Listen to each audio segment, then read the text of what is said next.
दिखाई दे रहा बेटा बच्चों? स्क्रीन दिखाई दे रही क्लियर? Yes sir. हाँ सर।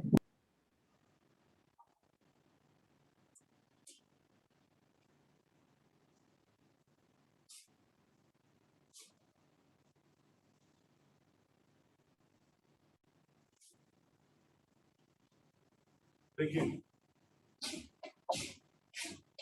ये जितना भी सिंक्रोनाइज्ड जो सिस्टमैटिक मैनर चल रहा है वो नॉन इक्विलिब्रियम। कहीं पे सर आवाज क्लियर नहीं आ रही है। आवाज नहीं आ रही है?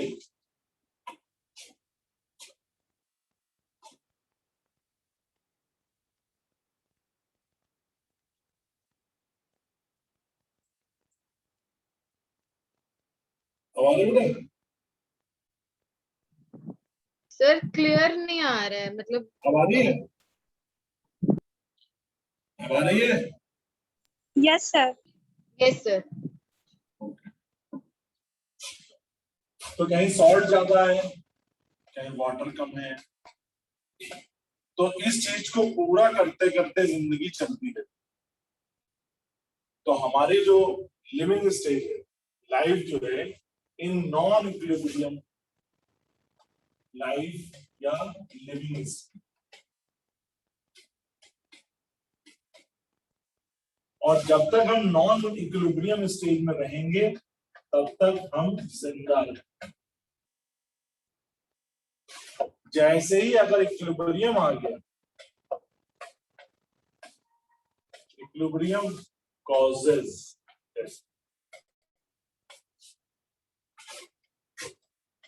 आपको पढ़िएगा जरूर, 1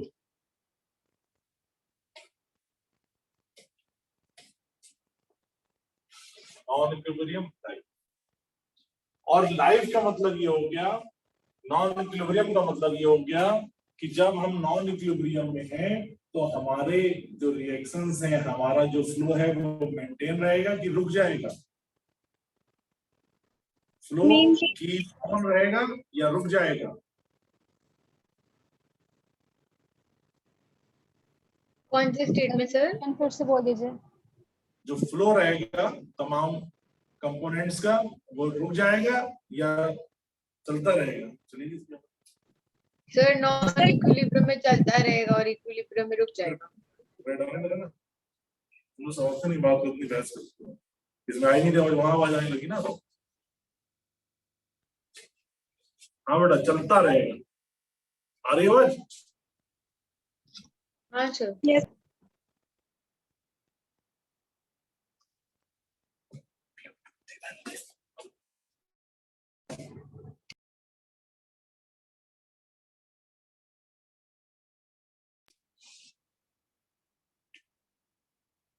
हेलो, पहुंच रही बेटा? Yes sir. पहुंच रही? ओके। हाँ, तो मैं कह रहा हूँ कि जब तक नॉन इक्विलिब्रियम रहेगा तब तक क्या रहेगा? लाइफ मेंटेन रहेगी। जब तक नॉन इक्विलिब्रियम रहेगा तब तक तमाम फ्लोज जो है, सोडियम, पोटेशियम, वाटर, सॉल्ट, इनका फ्लो हमारी बॉडी में मेंटेन रहेगा। यानी हम स्टैटिक स्टेज में रहेंगे या डायनेमिक स्टेज में रहेंगे? डायनेमिक। डायनेमिक। Dynamic stage. तो लाइफ जो होती है वो हमेशा कंसिस्टेंट नहीं होगी। सर सर जब आप बोर्ड के पास जाते तो आपकी वॉइस क्लियर नहीं होती है। तो ब्लूटूथ से करना होगा। अब लेकिन आज इस समय आ रही होगी, क्लियर आ रही होगी, बोर्ड के जाने पे भी क्लियर आ रही होगी। ब्लूटूथ बीच में ऑफ हो गया।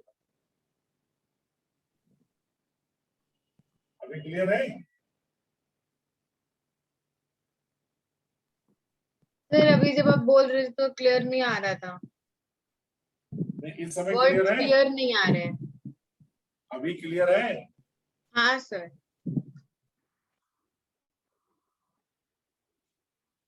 बस अभी का बताओ, पहले क्या हो रहा था उसको। क्लियर है ना?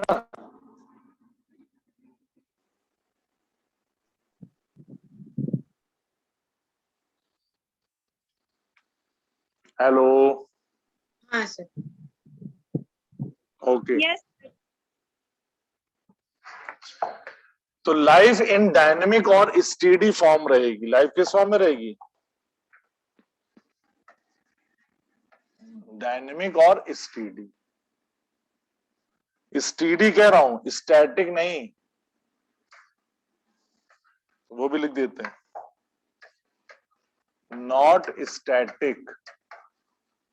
स्टैटिक का मतलब तो रुकना हो जाएगा। स्टेडी कहो चाहे डायनेमिक कहो, स्टैटिक नहीं होगा। सब नोट करिए फटाफट।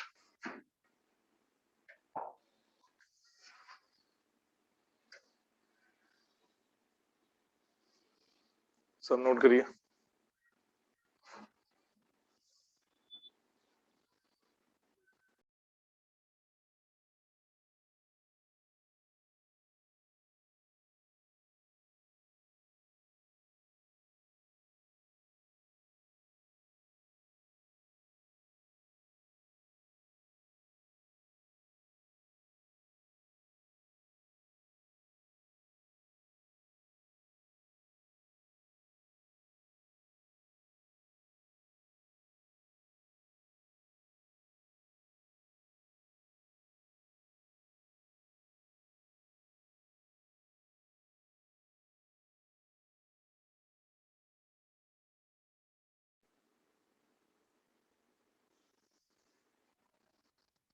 हो गया बेटा, नोटेड?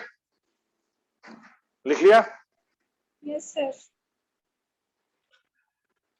तो ये आपको जो है वो पढ़ना है एनसीईआरटी से, दोनों पेज, यहां तक पूरी कहानी, और ये हर जगह आती रहेगी। होमोस्टैसिस बहुत अच्छी तरह से क्लियर रहना चाहिए आपके दिमाग में।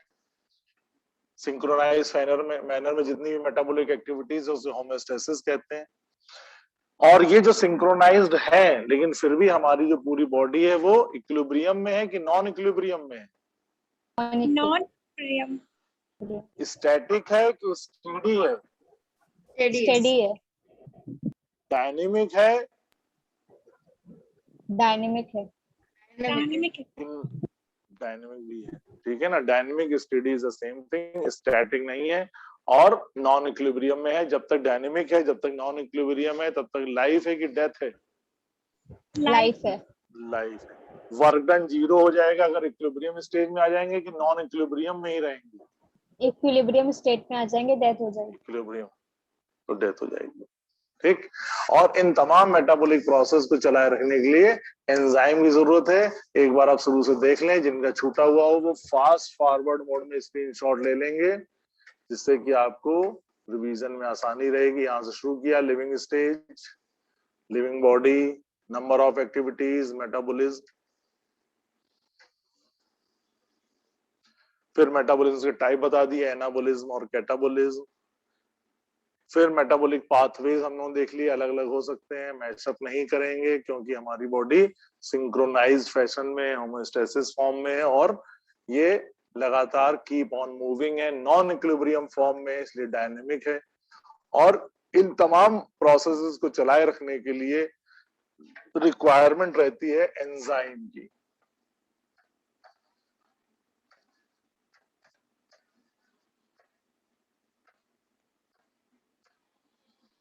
एंजाइम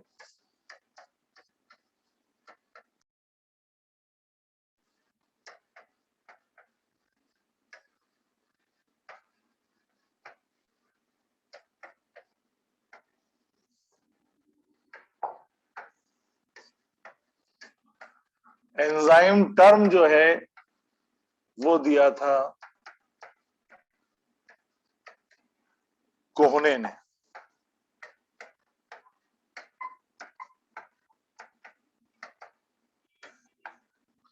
एंजाइम का नेचर प्रोटीनेसियस होता है।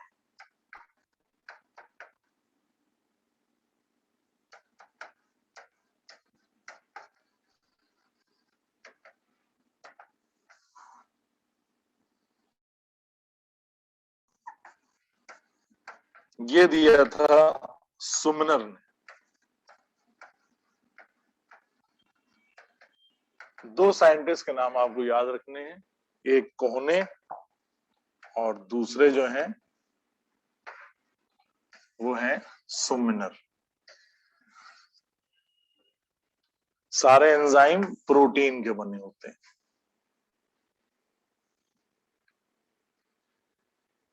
इट डजंट मीन कि जितनी प्रोटीन होंगी वो एंजाइम हो जाएंगे। अभी आपसे एक क्वेश्चन पूछेंगे, देखिए प्रोटीन सबको पढ़ा चुके हैं।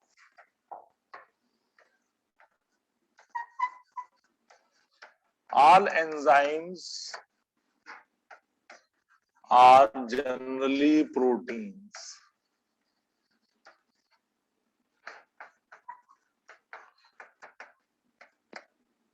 But all proteins are not enzymes.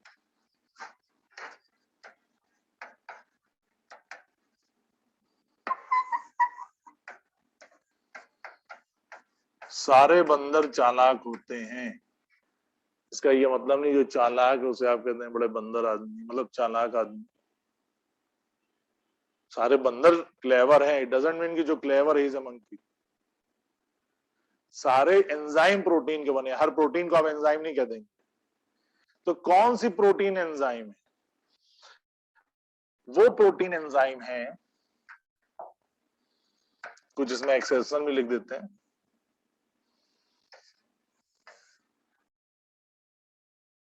तो इसे जनरली लगा दिया।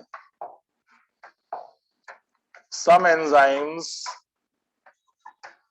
देखिए कुछ एंजाइम कैसे हैं जो प्रोटीन नहीं भी। सम एंजाइम्स कौन कौन से? Like ribozyme,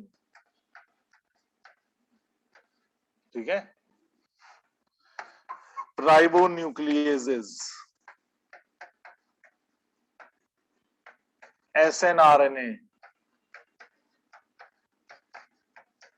are not enzyme, are not proteins. लेकिन क्या है? वो एंजाइम है, न्यूक्लियोटाइड्स हैं, न्यूक्लियोटाइड्स के डेरिवेटिव्स हैं। कुछ एंजाइम ऐसे भी हैं जो कि एंजाइम तो हैं बट प्रोटीन नहीं है। उनके नाम कौन कौन से ये याद रखेंगे? राइबोजाइम, राइबोन्यूक्लियस, स्मॉल RNA, ये सब एंजाइम की तरह ऐड करते हैं, लेकिन ये प्रोटीन। मेजॉरिटी में सारे एंजाइम प्रोटीन है। और कौन से प्रोटीन? वो प्रोटीन देखिए आपको पढ़ा चुके हैं, आपको बताना है। वो प्रोटीन जो कि फंक्शनल है, functional proteins, functional proteins are, हाँ वेरी गुड, क्या बात है, बहुत बढ़िया भाई, सिलेक्शन हो गया तुम्हारा, समझ लो अगली साल। फंक्शनल प्रोटीन्स आर एंजाइम्स, ठीक है। और बताया था फंक्शनल प्रोटीन्स कौन सी होंगी, कौन सी स्टेज होती है, कौन सा स्ट्रक्चर होता है प्रोटीन का जब वो फंक्शन में आ जाती है। फंक्शनली एक्टिव कौन सी हो जाती है? प्राइमरी, 3 डायमेंशन स्ट्रक्चर होता है, टर्शरी प्रोटीन, टर्सरी 3D या टर्सरी प्रोटीन्स जो होती हैं ये आ जाती हैं हमारी फंक्शनल फॉर्म। तो पहली बात तो ये हो गई, एंजाइम की जो शक्ल सूरत है, एंजाइम में जो प्रोटीन इन्वॉल्व है वो बाकी प्रोटीन से थोड़ा अलग इसलिए होंगी कि these proteins are always exist in 3D form, 3 dimensional या टर्सरी फॉर्म में वो एग्जिस्ट कर रही होंगी, अपने फंक्शन में इन्वॉल्व होने की तैयारी में होंगी, इसको उधर पटकेंगे, इसको उधर लाएंगी, और ये रेगुलेट करती हैं, ठीक है, ये रेगुलेट करती हैं रिएक्शंस को, रेगुलेट्स या कहना चाहिए इनहैंस रिएक्शंस। अब रिएक्शंस हम बार बार लिखेंगे, लेकिन वो देखा जाए तो कौन से रिएक्शंस हो रहा है? सारे बायोलॉजिकली रिएक्शन ही होंगे, क्योंकि हम बायो में पढ़ रहे हैं, एंजाइम, बाहर के एंजाइम नहीं पढ़ रहे, केमिकली सिंथेसाइज्ड एंजाइम्स का नाम नहीं ले रहे हैं। रेगुलेट्स और एनहेंसेस रिएक्शंस। इनहेंसेस रिएक्शंस क्या? रिएक्शंस रेट ऑफ रिएक्शन, या कहना चाहिए rate of reaction, not product, ना कि प्रोडक्ट। ध्यान रखिएगा, प्रोडक्ट तो वही बनेगा, ठीक है ना भाई। गन्ने के सीरे से हमने गुड़ बनाना है, मोलेसेस से, सीरे से चीनी के घोल से हमने एथिल अल्कोहल बनाना है, तो एथिल अल्कोहल ही बनेगा, जितना बनना है उतना ही बनेगा। पर एंजाइम क्या करता है, प्रोडक्ट को ना बढ़े नहीं बढ़ाएगा, सर प्रोडक्ट का रिएक्शन अमाउंट को ना फास्ट कर देगा। हाँ, बस वो जाल थोड़ा जल्दी बन जाएगा, ठीक है ना। जैसे हमें शुगर सोल्यूशन का कन्वर्जन करना है,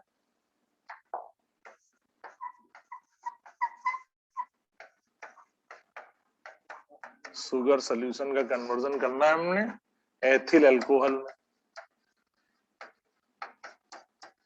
तो हो रहा है, वो चल रहा है।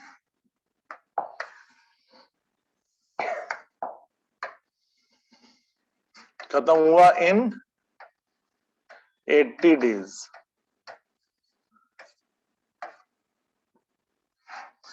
यही रिएक्शन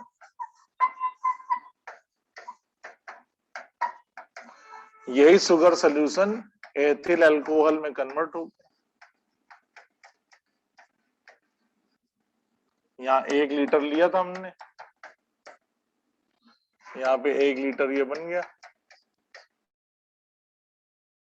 यहाँ पे 1 लीटर लिया हमने, 1 लीटर बन गया।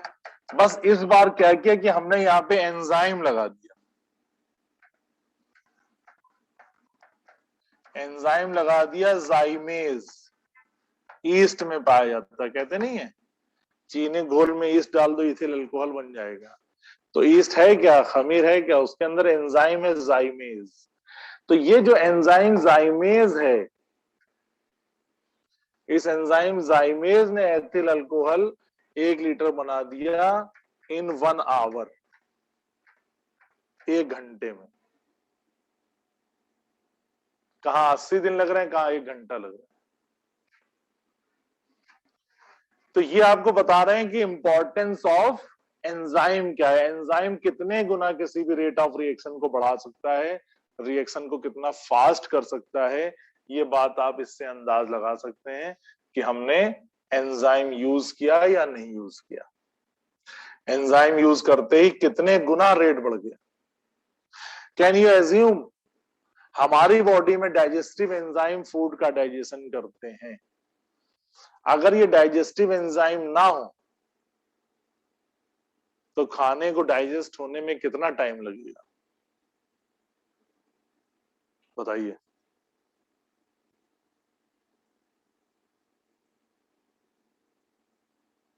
भाई एंजाइम पढ़ते हैं ना, पेप्सिन, ट्रिप्सिन, ये एंजाइम डाइजेशन में हेल्प करते हैं। अगर हमारी बॉडी में एंजाइम ना हो, डाइजेस्टिव एंजाइम, तो फूड को एक कौर खाना, पूरी थाली छोड़ दीजिए, 1 bolus of a food, how much time will consume to digest a bolus of a food. Food के एक बोलस को, एक कौर को डाइजेस्ट करने में कितना टाइम लग जाएगा, 1-2 घंटा। अंदाजा बताइए, और कोई बताएगा। सर 1 घंटा। साइंस के हिसाब से इट टेक्स अबाउट 50 ईयर्स, 50 साल लग जाएंगे।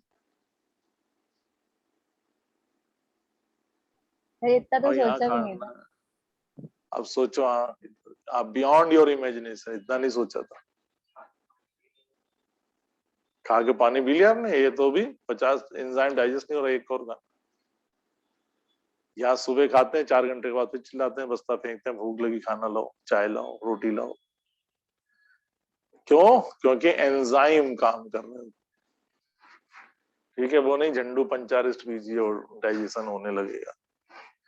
बॉडी के जो नेचुरल एंजाइम्स है, तो एंजाइम आप सोचिए कितना गुना बढ़ाते हैं। इसी में हमारी बुक में एक एग्जाम्पल दिया हुआ है कि एक एंजाइम है CO2 + H2O, ये बनाता है कार्बोनिक एनहाइड्रेज, एंजाइम है, ये है एंजाइम का नाम कार्बोनिक एनहाइड्रेज। तो ये रिएक्शन जो है CO2 का और वाटर का हमारी बॉडी में चल रहा होता है, आरबीसीज में चलता है, और ये बनता है कार्बोनिक एसिड।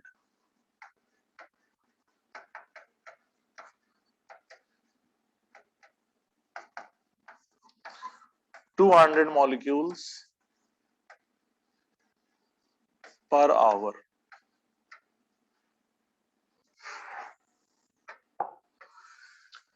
अब यही रिएक्शन जो बॉडी में नेचुरली चल रहा होता है, जब सेल से CO2 रिलीज होती है, वाटर वेपर आरबीसीज में मिलता है, और वहां पे एक एंजाइम है CA, carbonic anhydrase.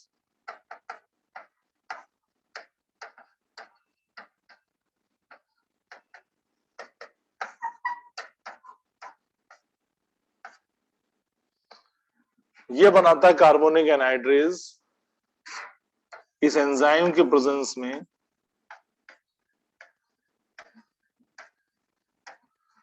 Molecules per hour नहीं, पर सेकेंड।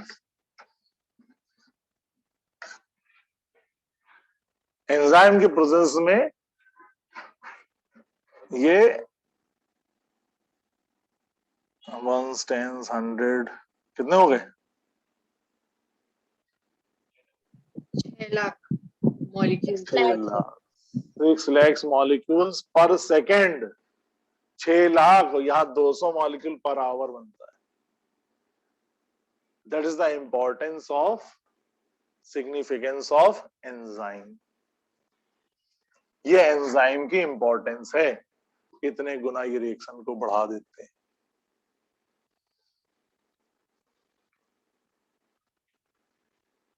अब देखिए,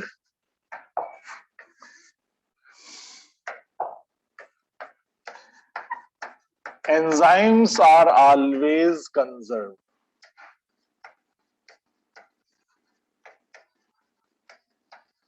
ये हमेशा कंजर्व रहते हैं, यानी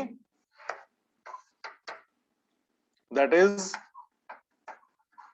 never take part in reaction.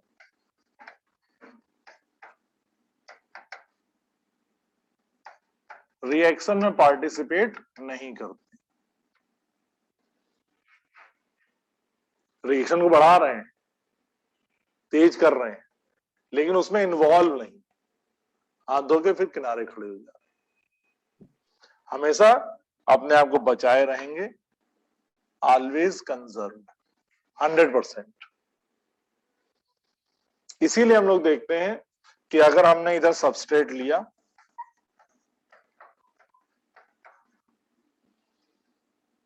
और सबस्ट्रेट को S कह देते हैं, एंजाइम ने उन सबस्ट्रेट के साथ जो कुछ भी किया,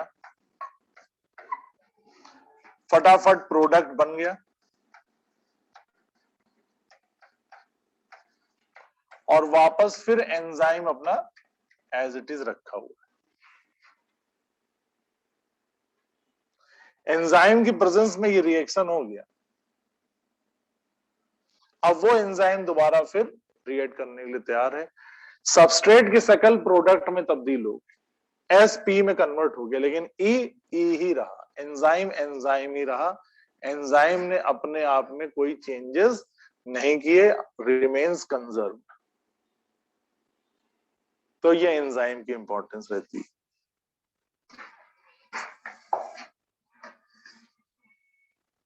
दूसरा को होता है एंजाइम ज्यादातर प्रोटीन्स के रहते हैं।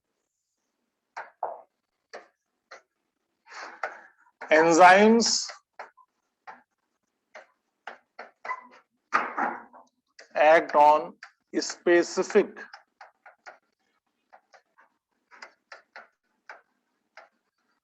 temperature,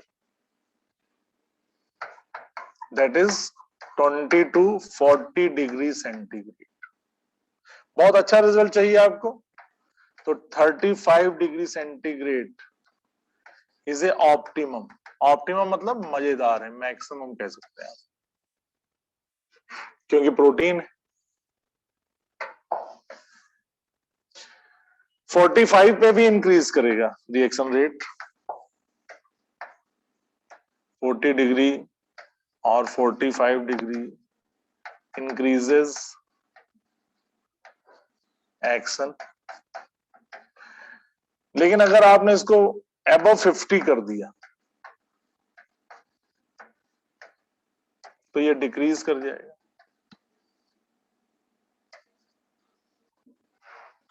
और अगर आपने इसको 60 के भी ऊपर कर ले गए तो हम लोग जानते हैं प्रोटीन जो होती है अबव 60 डिग्री सेंटीग्रेड डीनेचर्ड हो जाएगा।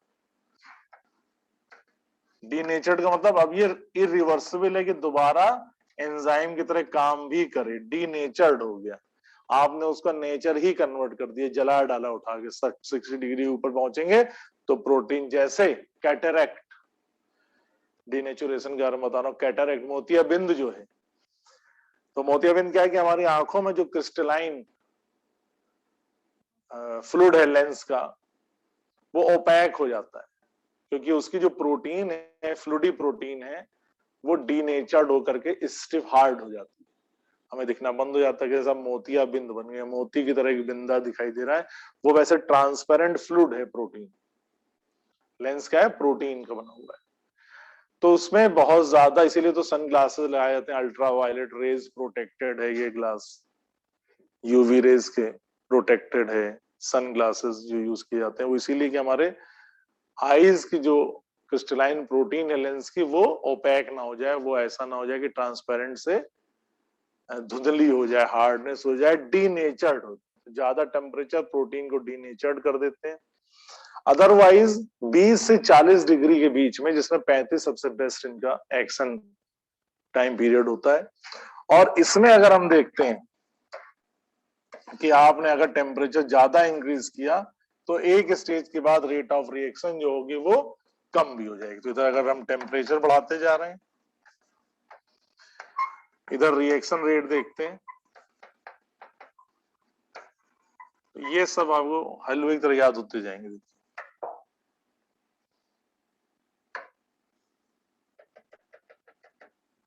तो जैसे जैसे टेम्परेचर बढ़ा रहे हैं, रेट ऑफ रिएक्शन बढ़ रहा है, एक स्टेज कांस्टेंट हुआ और आपने बढ़ाया टेम्परेचर तो फिर डिक्रीज करें। ठीक, जैसे कोई भी हम ले लें, यहाँ 0, 10, 20, 30, 40, 50, 60, 70, तो देखिए बढ़ता जा रहा है। आप 40 आ गया, इसके ऊपर बढ़ा रहे हैं तो कम हुआ, फिर डीनेचर्ड। तो स्पेसिफिक टेम्परेचर पे हमेशा काम करते हैं। जी सर, अगर पूछा बोलिए। जाए कि enzymes rate of reaction increase भी करते हैं और डिक्रीज भी, तो वो स्टेटमेंट ट्रू होगी ना? तो वो स्टेटमेंट ट्रू होगी ना, क्योंकि वो तो टेम्परेचर पे डिपेंड करेगा कि क्या टेम्परेचर रखा गया है। नहीं नहीं, एंजाइम हमेशा रेट ऑफ रिएक्शन को बढ़ाते हैं। Okay sir. वो रिएक्शन रेट को बढ़ाएंगे। हाँ, वो हो सकता है कि कैटाबोलिक की तरह यूज हो रहे हो तो तोड़ने को बढ़ाएंगे, हो सकता है किसी चीज को जोड़ रहे हो तो जोड़ने को बढ़ाएंगे। इनहेंस करेगा हमेशा एंजाइम, वरना एंजाइम की जरूरत क्या है? Enzyme act as a accelerator, मतलब एक्सीलरेटर की तरह टेम्परेचर काम। के साथ अगर ऑप्टिमम मतलब 60 और ऐसे हाँ, मतलब अब एक्सट्रीम कर देंगे टेम्परेचर का तो तो वो एफिशिएंसी कम हो जाएगा। नहीं, तब तो वो स्पेसिफिक देंगे ना टेम्परेचर, टेम्परेचर दे करके सर तो वही क्वेश्चन पूछ आएगा। रहे हैं कि अगर टेम्परेचर लेके बोला गया है कि 60, तो डिक्रीज ही करेगा ना वो? हाँ, तब डिक्रीज कर जाएगा, तब एंजाइम डिक्रीज कर जाएगा। ठीक है, सर इसी तरह मतलब रेट ऑफ रिएक्शन डिक्रीज करेगा, ठीक है। हाँ, क्योंकि एंजाइम ही नहीं वर्क कर रहा होगा रेट ऑफ रिएक्शन को। इसी तरह से एंजाइम्स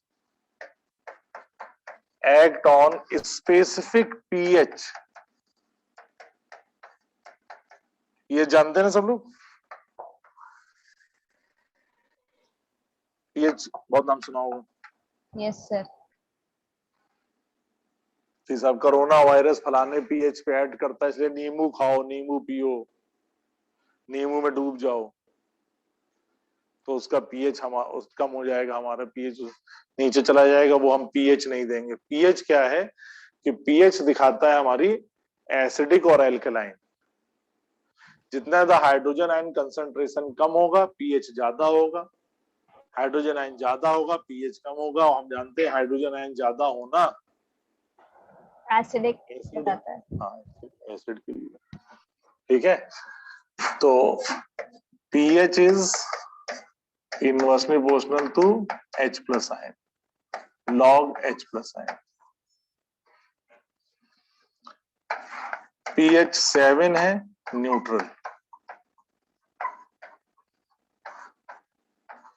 8 9 10 ये एल्कलाइन या बेसिक, 6 5 3 2 एसिडिक। एसिडिक।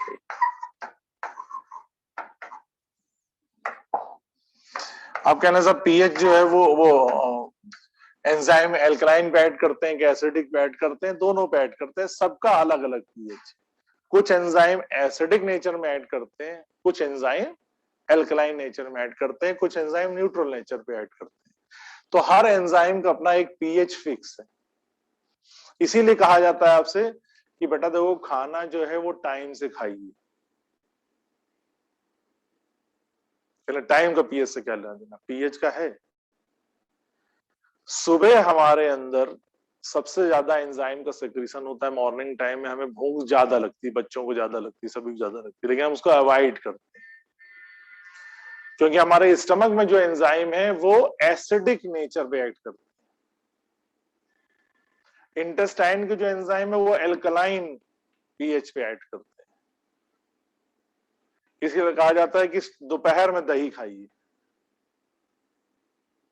क्योंकि एसिड जो आप उसे देंगे एल्कलाइन वाले एंजाइम को एसिड देंगे तो न्यूट्रल हो जाएगा। पूरी साइंस है, हमारा जो सनातन धर्म है उसके पीछे पूरी साइंस दी गई। वो साइंस इन्हीं सबके बीच में कि हमारी दिन भर में जो भी सेक्रीशंस होते हैं बॉडी के, वो टाइम के अकॉर्डिंग सेक्रीशंस हैं और उन सेक्रीशंस में कहीं ना कहीं पीएच है। तो हमें किसी समय चाय अच्छी लगती है, किसी समय हमें जो है छाछ या दही अच्छा लगता है, किसी समय हमें दूध अच्छा लगता है, किसी समय पानी अच्छा लगता है। क्यों? क्योंकि हमारी बॉडी उस समय अलग अलग पीएच पे ऐड कर रही होती है और अलग अलग पीएच पे अलग अलग एंजाइम एग्जिस्ट कर रहे होते हैं। जैसे पेप्सिन है, ट्रिप्सिन है, ये सब एसिडिक मीडियम। तो यहां आपको सिर्फ ये बात बतानी है हमें कि हर, तो एप्लीकेशन बता दी इतनी स्टोरी जो है, हर एंजाइम जो है वो पर्टिकुलर एक पीएच पे ऐड करता है। अगर आप किसी एंजाइम का पीएच डिस्टर्ब करेंगे तो भी बच्चा यही माहौल बनेगा। टेम्परेचर ये पीएच लगा देंगे, पीएच आप डिस्टर्ब करेंगे तो थोड़ा बहुत फ्लक्चुएशन करेगी रिएक्शन रेट, उसके बाद डिक्रीज हो जाएगी, यानी वो एंजाइम फंक्शन नहीं करेगा। अभी बेटा डिस्कनेक्ट हो जाएगा तो दोबारा फिर से आप लॉग इन कर लेंगे। टाइम देख लें क्या हो रहा है, क्या टाइम हो रहा है। हाँ अभी तो टाइम है। अभी बेटा डिस्कनेक्ट हो जाएगा तो दोबारा फिर लॉग इन कर लीजिएगा। अच्छा टॉपिक आगे बढ़ा लेंगे। Enzymes acts on specific pH, ये नोट कर लीजिए।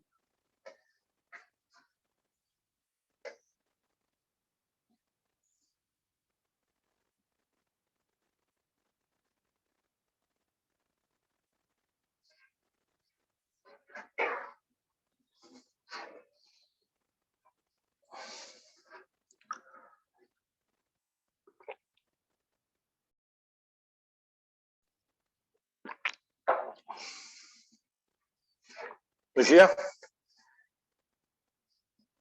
Yes sir. आप देखिए एंजाइम ऐसा क्या कर रहा है,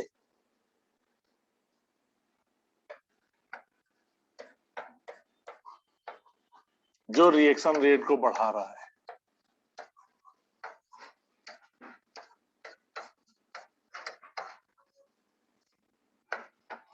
to increase rate of reaction.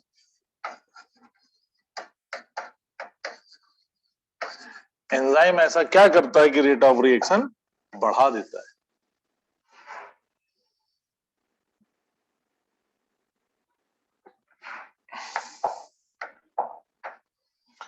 ये सबस्ट्रेट और ये सबस्ट्रेट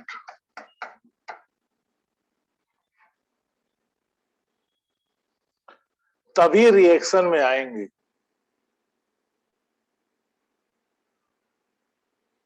जब इनके पास रिएक्ट करने की एक एनर्जी होगी। उस रिक्वायर्ड एनर्जी को कहते हैं activation energy. Energy required for activation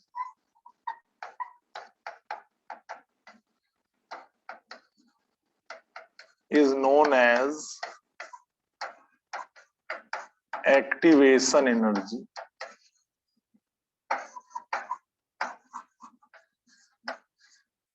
or energy for activation reaction. बात समझे? इस बात में पूरी बात आ जाती है। यानी एक्टिवेशन एनर्जी कौन सी एनर्जी कहला रही है?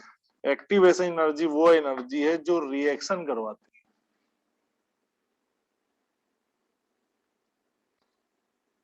यानी वो मिनिमम एनर्जी जो रिक्वायर्ड है इस एंजाइम, इस सबस्ट्रेट को रिएक्शन के लिए तैयार करने के लिए। ठीक। अब ये सबस्ट्रेट रिएक्शन के लिए तैयार नहीं है तो हमने इस सबस्ट्रेट को टेम्परेचर दे दिया। ये भी करने के लिए तैयार नहीं, हमने इसमें भी टेम्परेचर दे दिया।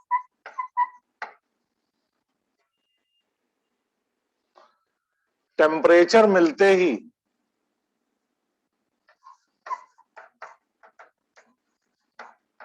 Activation energy become higher.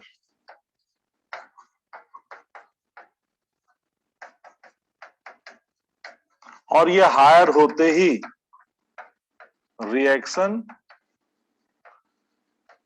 Become starts. और रिएक्शन स्टार्ट होते ही you can get the product. नहीं समझे? बहुत सिंपल। दूध डाला, पानी डाला, पहले इसमें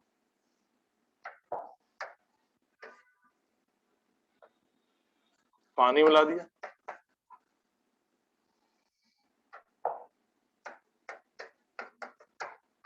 शुगर मिला दी,